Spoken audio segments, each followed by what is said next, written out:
বেশ অনেকদিন যাবৎ বাড়িতে ছোট্ট একটা ভাঙা আয়না পড়েছিল। তো ভাবলাম এই ভাঙা আয়নাটারই একটা ব্যবস্থা করা যাক। সো হ্যালো এভরিওয়ান, আসসালামু আলাইকুম। ফর দিস ডিআইওয়াই আমি এখানে ব্যবহার করছি হলুদ কালারের কালার পেপার। এখন একটা কাটারের সাহায্যে পেপারগুলোকে কাট করে নিতে হবে। কাট করা পেপারগুলোকে হাতের সাহায্যে এভাবে করে রোল করে নেব। মূলত এই পেপার রোলারগুলোকে আমি অ্যাজ এ স্টিক ব্যবহার করব। ফেভিকল এসএস এর সাহায্যে রোলারগুলোকে সেট করে নিব। এই পর্যায়ে কালার পেপারকে 4টি খণ্ডে ভাগ করে তারপর কাট করে নিব এবং কাট করা শেষে আবারও একইভাবে হাতের সাহায্যে রোলার স্টিক বানিয়ে ফেভিকল এসএস দিয়ে সেট করে নিব। তো এখানে আমি 2 সাইজের স্টিক বানিয়েছিলাম। এই পর্যায়ে একটু মোটা এবং শক্ত টাইপের কাগজের উপর আয়নাটা রেখে সেটার মাপ অনুযায়ী কাট করে নিতে হবে।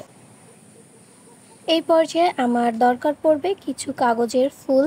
সো পেন্সিলের সাহায্যে পেপারের উপরে এরকম একটা রাউন্ড শেপ এঁকে নিব, যেটা দেখতে অনেকটা মশার কয়েলের আকৃতির মতো। তো এখন একটা কাঁচির সাহায্যে এই পেপারের রাউন্ড শেপ অনুযায়ী পেপারটাকে কাট করে নিতে হবে। কাট করা শেষে এটা দেখতে অনেকটা এরকম হবে। এখন হাতের সাহায্যে এই পেপারটাকে জাস্ট রোল করে যেতে হবে।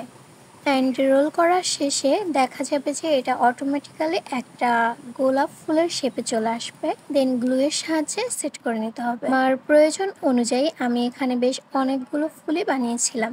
এই পর্যায়ে সেই বানিয়ে রাখা স্টিকগুলোতে গ্লু অ্যাড করে দেন সেই হার্ড পেপারের উপরে এক এক করে বসিয়ে দিব।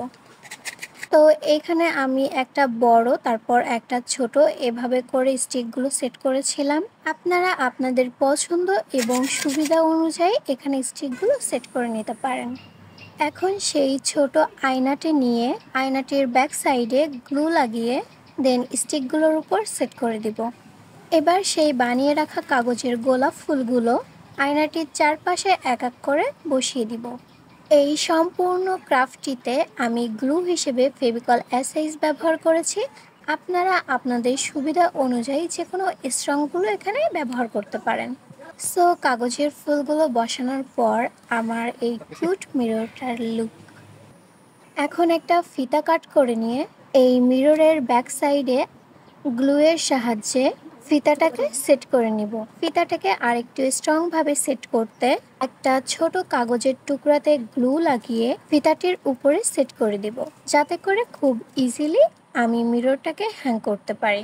সো এই যে একটা ছোট্ট ভাঙা আয়নার বর্তমান অবস্থা। সো আজকে এই পর্যন্তই, দেখা হবে অন্য কোনো ভিডিওতে। ততক্ষণ ভালো থাকবেন। আল্লাহ হাফেজ।